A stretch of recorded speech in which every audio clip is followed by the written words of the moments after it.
Good day, this is Ying with Dorbyworks. Today I want to show you how to install some components for your throttle, your carburetor, and the cable. It's real simple. Let me show you the parts and the tools you'll need. So, here are the tools you'll need.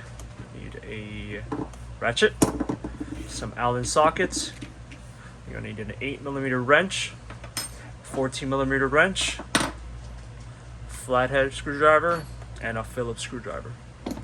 Components are NCY needle throttle housing, includes grips, your slide cable, and your 30mm OKO slide carburetor.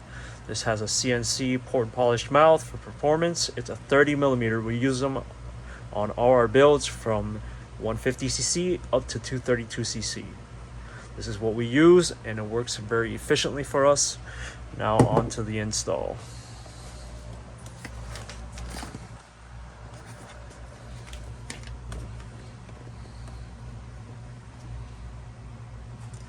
So first, let's unbox these items.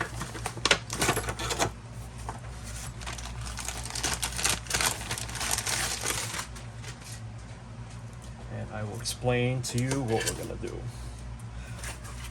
Have your throttle housing that has the needle bearings on the inside.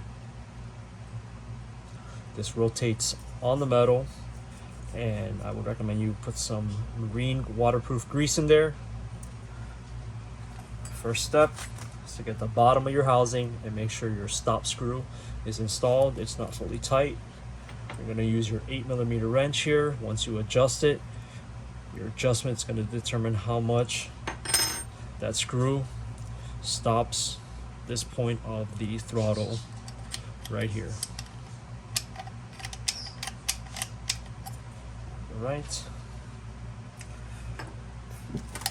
Here's your throttle cable. Your throttle cable is going to have 3 points of adjustment.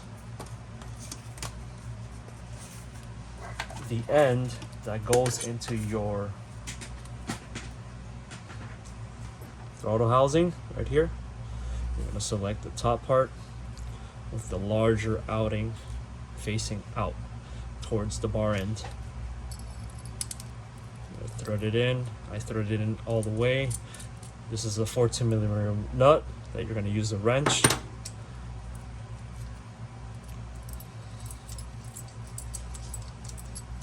You want to give it some room, that way this nut can tighten.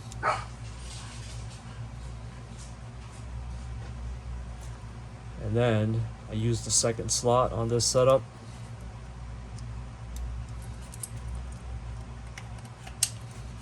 And there we go, we got this part taken care of. This is a secondary adjustment to bring the cable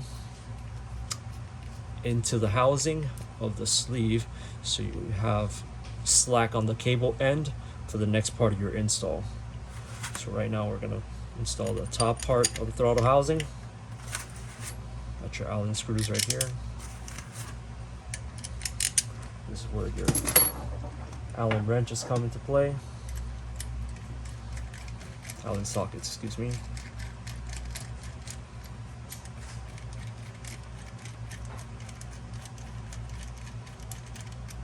And this part's complete for now. You don't have to fully tighten it down until you install it on your handlebars. On the middle part of the throttle cable is another adjustment. This will add or remove tension as you turn it. This is how much cable is sticking out of it right now. So if I turn it out and extend this part, the sleeve will make the cable retract. So if I tighten it, it will make the cable extend out of the sleeve.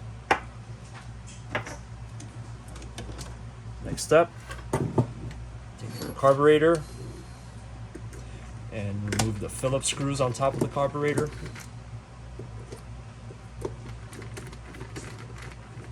Be careful not to lose these components. Set them in some type of bin.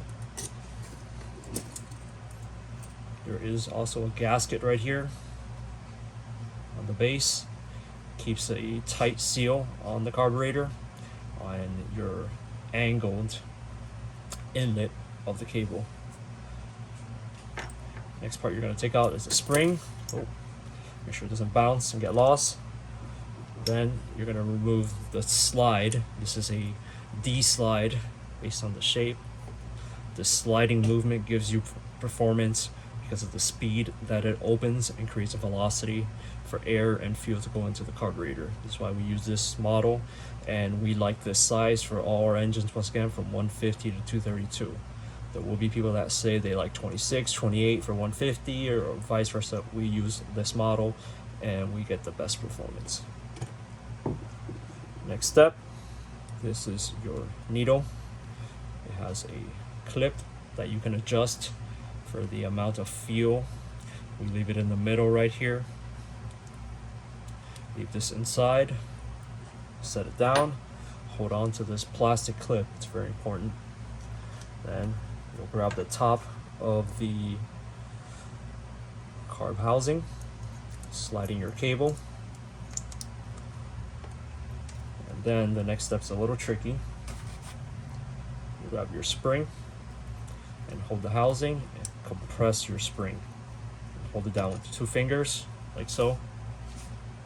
You don't lose it. And then you have your retainer. Set it in here. Your spring will sit on here. Might take you a couple of tries until you get used to this. It's springy, spring loaded. And then we're gonna put this pin into this slot right here. And then you're gonna release that plastic clip and it's gonna hold it in place. Do it again.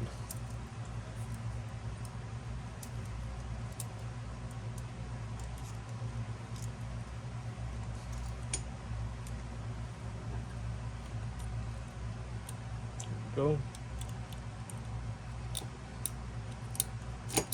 Can be tricky, like I said. Sometimes you probably want to remove this gasket so you don't get it pinched like mine is right now.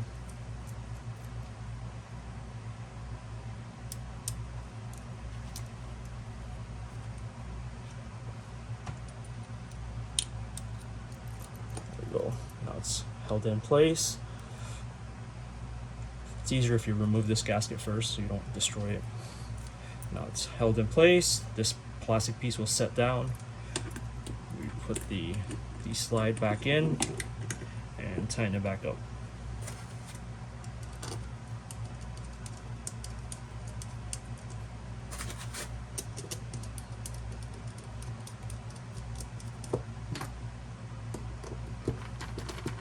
Make sure these screws are tight so the engine doesn't vibrate and release them. If not, your throttle will come out.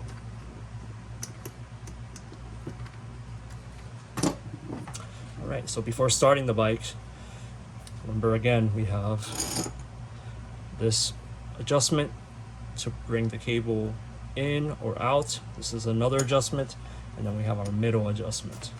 Right now, what you can do once this is all installed, typically would have this installed on your handlebars, and you check the tension.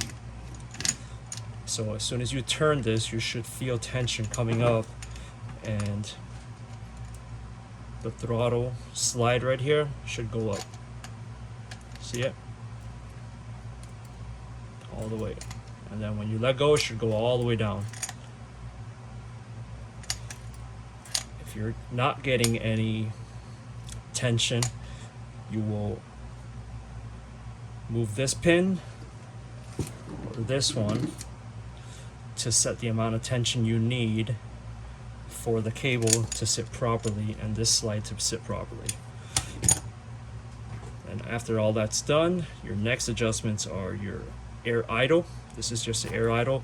This will move the D slide up if you turn it clockwise, or down. This is just for air idle. The next one is your air fuel. This is where the flathead comes in. We start off by turning it all the way to the right. And this is the richest point that you can go for the pilot jet, meaning your idle jet. I recommend you start off 2 turns out so you have some adjustments to play with. So it'll be 1, 2, and you'll have leaned it out 2 points. So based on your spark plug reading, there's no magical numbers for any particular engines. You can start with a 40 pilot or a 120 main jet for most GY6s, and then make your adjustment from there, because your temperature, your elevation, and the humidity will make a difference. Next spot is your choke. On your initial start, you're going to want the choke up.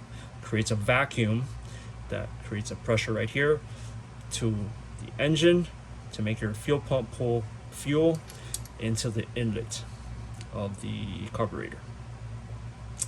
So here's the install. Hope you guys learned.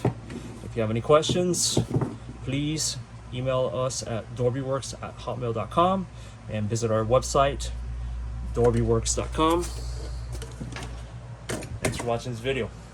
We'll be putting up more, hopefully to share small tips on how to install things and what works for us. That way you can have fun working on your bike setup and have a good time riding.